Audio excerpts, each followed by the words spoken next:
Sergio Loureiro, bonjour. Bonjour. Vous êtes le dirigeant et le fondateur de Seclude IT, une entreprise que vous avez fondée ici même en 2011 à Sophia Antipolis.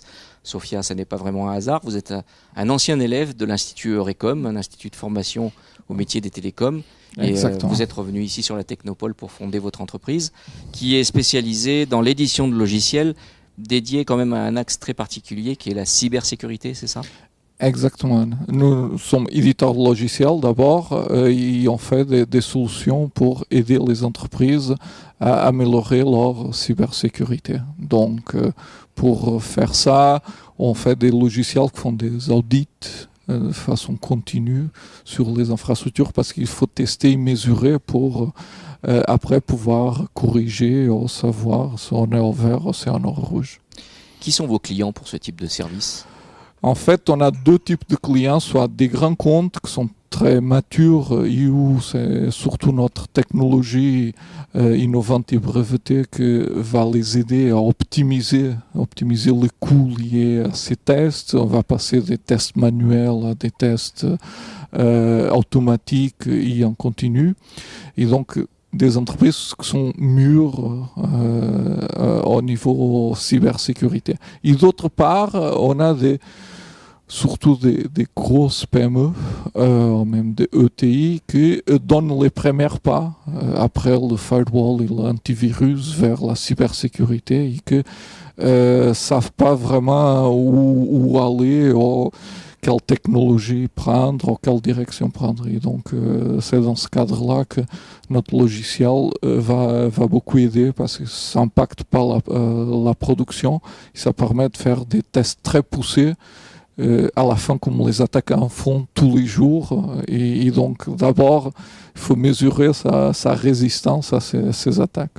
Votre avis d'expert, les entreprises aujourd'hui, de façon générale, sont vraiment suffisamment préparées, en tout cas sensibilisées aux questions de cybersécurité ou c'est encore... Je dirais globalement non, même des gros budgets sécurité sur des entreprises qui sont très à la pointe sur la sécurité, notamment des banques, assurances.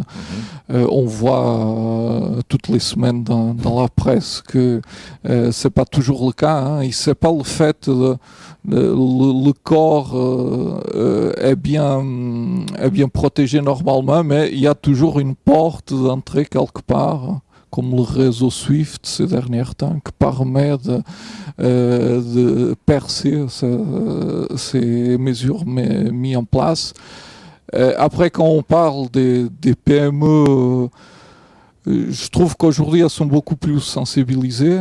Par contre, elles partent vraiment de très bas. Ils sont très, très mal préparés aujourd'hui.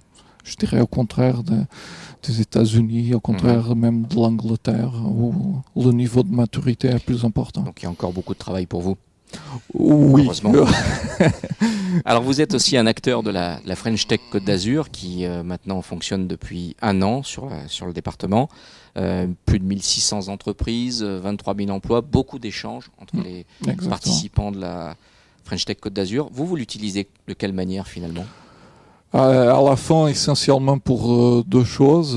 Une, pour trouver des synergies entre les startups, les entreprises qui sont dans le domaine. D'autre part, pour une question de visibilité. Je pense qu'on doit jouer ensemble pour être visible au niveau national et même notre marché par définition il est global, donc pour pouvoir être visible dans un tel marché. Et c'est un label qui, à votre avis, est efficace pour justement se promouvoir à l'étranger, de dire moi je fais de la technologie quelque part made in France, c'est quelque chose qui est porteur ? Je pense que ça aide, c'est un label et donc ça rassure beaucoup d'entreprises par rapport à avoir un label et un avis externe, on va dire, par rapport à ça. Revenons à Seclude IT, quels sont les objectifs pour l'entreprise cette année ? Donc les objectifs pour cette année, c'est tripler notre chiffre d'affaires. On a passé une phase de recherche et développement, première référence, première mise sur le marché, premier client. tels que Micromania ici, tels que Schneider Electric, Scality aux États-Unis. Et maintenant, c'est vraiment le développement commercial. Donc, c'est notre priorité numéro un. Alors je sais que pour les chefs d'entreprise, le développement commercial est toujours effectivement la grande priorité de tous les instants, mais en ce moment, votre priorité de cette semaine, c'est quoi? Ça va être un peu redondant parce qu'on a ouvert un bureau à Paris et donc on recrute des commerciaux pour le bureau à Paris. Et donc c'est ma priorité de cette semaine, c'est vraiment faire avancer ce recrutement. C'est votre première implantation en dehors de la Côte d'Azur? Oui. Et après Sofia, donc on est ici au Drakkar, on est 15 et maintenant on a ouvert un bureau à Paris, gare Saint-Lazare. Alors cette année, il y a aussi sur la Côte d'Azur des élections pour que les chefs d'entreprise du département puissent désigner leurs représentants au sein de l'Assemblée générale de la Chambre de commerce et d'industrie. La dernière fois, vous n'aviez pas voté parce que votre entreprise n'était pas encore complètement créée. Est-ce que vous allez voter cette année?